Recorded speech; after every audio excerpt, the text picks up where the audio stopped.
काय स्वयंपाक करताना रोज वाटण बनवायचा कंटाळा आलाय? तर मग बनवूयात अशी बहुउपयोगी वाटणं आपण. 3 प्रकारची वाटणं आहेत ती, ज्याच्यामुळे आपला स्वयंपाक एकदम सोपा व पटकन होईल. थोडीशी मेहनत एकदाच करावी लागते, पण 10 ते 12 दिवस तुम्ही नक्कीच टेन्शन फ्री राहू शकता. आपण याच्यामध्ये बनवणार आहे कांदा खोबऱ्याचं वाटण, नंतर खोबरं लसणाचं वाटण आणि शेंगदाणा, तीळ आणि खोबऱ्याचं वाटण. ही तिन्ही वाटणं 10 ते 12 दिवस फ्रीजमध्ये अगदी छान राहतात. फक्त एकच काळजी घ्यायची, ओला हात बिलकुल लावायचा नाही, नाहीतर त्याला खराब होऊ शकतात. पहिल्या वाटणासाठी आपण घेतलं आहे ओलं खोबरं 1 वाटी, लसणाच्या पाकळ्या आहेत 20 ते 25, कोथिंबिरीच्या काड्या स्वच्छ धुवून पुसून घेतलेल्या आहेत, आल्याचा तुकडा आणि थोडंसं तेल लागलं तर वापरायचं आहे. आणि आता आपण कढई गरम करायला ठेवली आहे. त्याच्यामध्ये ओलं खोबरं थोडंसं आपल्याला भाजून घ्यायचं आहे अगदी, म्हणजे ते खराब होणार नाही म्हणून. म्हणजे 10-12 दिवस छान हे वाटण आपलं टिकून राहील. कढई गरम झाली की त्याच्यामध्ये आपण जास्त परतायचं नाही आपल्याला, फक्त अगदी थोडासा परतायचा. हा परतला की त्याच्यामध्येच आपण घालणार आहे कोथिंबिरीच्या काड्या,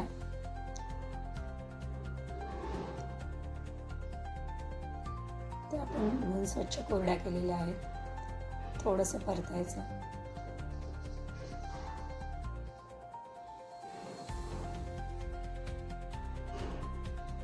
अजिबात ओला हात लागणार नाही याची ही वाटणं करताना काळजी घ्यायची. लसूण घातलाय, आल्याचा तुकडा पण घातलाय आणि गॅस बंद करून हे फक्त जस्ट हलवलं आहे आपण.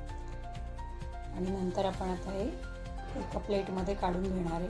थोडासा मी याच्यामध्ये कढीपत्ता घालते, याच्यामुळे ह्याची चव छान येते. आणि हे वाटण आपण आमटी, फोडणीचं वरण, परत उसळी याच्यासाठी वापरू शकतो.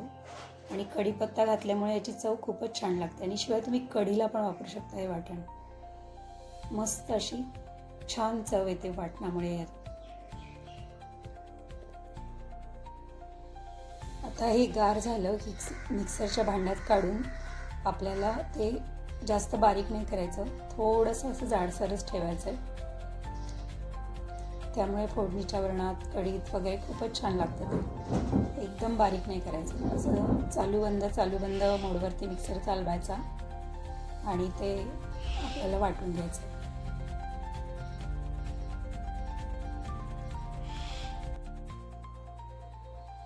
थोडंसं बारीक करूया त्याला.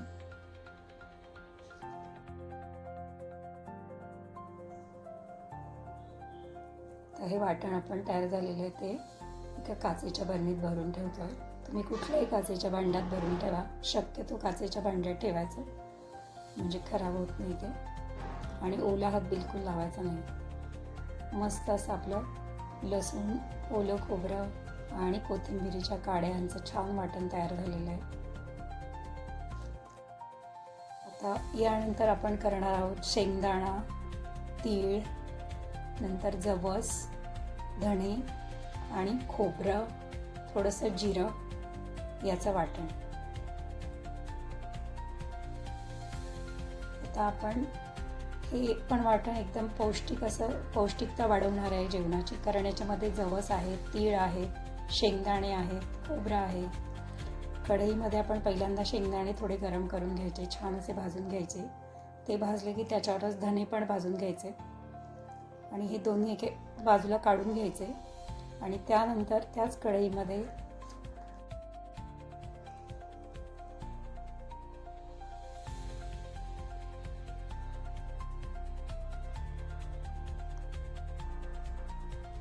जवस टाकलंय, तीळ टाकलेत,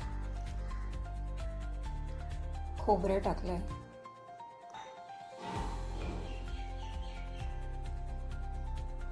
जिरं टाकून असं परतून घ्यायचं. एक अर्धा मिनटं फक्त, जास्त वेळ नाही परतायचं. आणि हे पण आपण आणि गार करायला ठेवायचं. गार झालं की आपल्याला हे मिक्सरमधनं बारीक करून घ्यायचं. बारीक म्हणजे एकदम पूड पण नाही करायचे. मिक्सरच्या भांड्यात टाकून हे पण आपल्याला चालू बंद मोडवरती असं फिरवायचं आहे. त्यामुळे एकसारखं छान वाटलं जातं. अशा प्रकारे याची पावडर तयार होते. आपल्याला पावडर म्हणजे पूड तयार होते, साधारण जाडी भरडी थोडीशी, खूप बारीक पण नाही खूप जाड पण नाही. हे तुम्ही भेंडीची भाजी, गवारीची भाजी, नंतर वांगं, आपण मसाला वांगं करतो त्याच्यासाठी पण वापरू शकता, किंवा काळं वाटण आणि हा मसाला असं दोन्ही मिक्स करून वापरू शकता. त्याच्यामुळे पण भाजीची चव खूप छान लागते. आणि आपण पण हे आता असे काचेच्या एका बाउलमध्ये काढून घेणार आहे. मस्त असं आपलं शेंगदाणा, तीळ आणि खोबऱ्याचं वाटण तयार झालेलं आहे. हे पण खूप असं उपयुक्त वाटण आहे, याच्यामुळे आपण बऱ्याच भाज्या पटकन करू शकतो. आपलं तिसरं वाटण आहे कांदा लसूण खोबऱ्याचं वाटण, ज्याला तुम्ही काळं वाटण पण म्हणू शकता. हे वाटण तुम्ही नॉनव्हेजच्या रश्श्यासाठी किंवा व्हेज भाज्यांच्या रश्श्यासाठी वापरू शकता. उसळी खूपच छान आणि खमंग अशा टेस्टी भाज्या होतात आपल्या. 2 कांदे उभे चिरून घेतले, 2 चमचे सुकं खोबरं, 20-25 लसणाच्या पाकळ्या, कोथिंबीर धुवून सुकवून, थोडीशी खसखस, थोडंसं जिरं, 1 चमचा पांढरे तीळ, अर्धा चमचा कारळं आणि अर्धा चमचा जवस. याच्यामुळे पौष्टिक पण होतं. आणि थोडंसं तेल, कारळे आणि जवस आवडत असतील तर घाला, आणि थोडेसे आल्याचे तुकडे 2-3 छोटे. आता कढई गरम केली आहे, त्याच्यामध्ये आपण 1 ते 1.5 चमचा तेल टाकणार आहे, कारण आपल्याला पाणी अजिबात वापरायचं नाही या मसाल्यासाठी. तेव्हा थोडंसं जास्त तेल घातलं तरी चालू शकतं, कारण त्याच्यामुळे आपला मसाला टिकून राहणार आहे. एक 10 ते 15 दिवस आपला मसाला टिकतो, जर ओला हात लावला नाही तर. आता आपल्याला कांदा छान असा ब्राऊन रंगावर भाजून घ्यायचा आहे. ब्राऊन रंग येईपर्यंत आपल्याला परतून घ्यायचा आहे छान असा कांदा.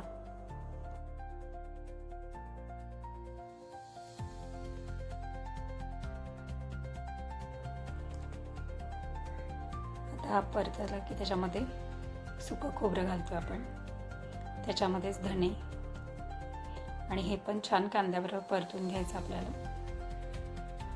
त्याच्यामध्ये जवस आणि कारळे, थोडे पांढरे तीळ, नंतर जिरं, हे सगळं आपल्याला छान असं हलवून परतून घ्यायचं आहे अर्धा ते 1 मिनिट.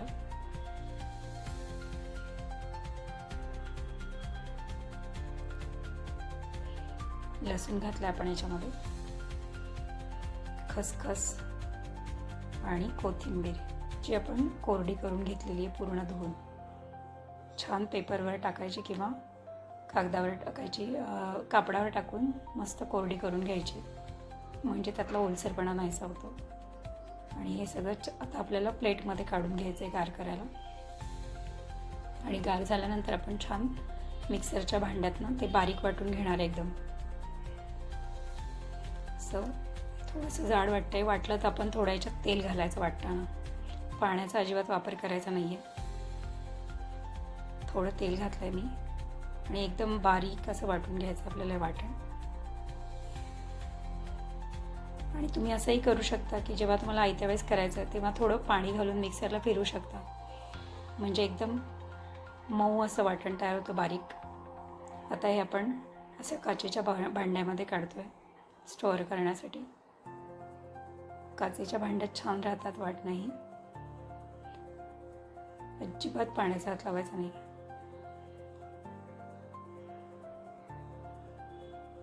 छान असं आपलं मस्त खमंग असं कांदा खोबऱ्याचं वाटण तयार झालं आहे. काळं वाटण पण म्हणू शकता तुम्ही याला. याच्यामुळे नॉनव्हेजच्या भाज्या, व्हेजच्या रस्सा भाज्या, उसळी एकदम खमंग अशा तयार होतात. भरलं वांग. हे वाटण काळं होण्यासाठी गॅसवर खोबरंही काही लोक भाजून घालतात. तुम्ही ही वाटणं नक्की तयार करून ठेवा, आणि तुमचा नेहमीचा किती वेळ वाचतो ते मला कमेंटमध्ये नक्की सांगा, आणि भाज्या किती चविष्ट झाल्यात ते पण कळवा. थँक्यू. चॅनलला सबस्क्राईब जरूर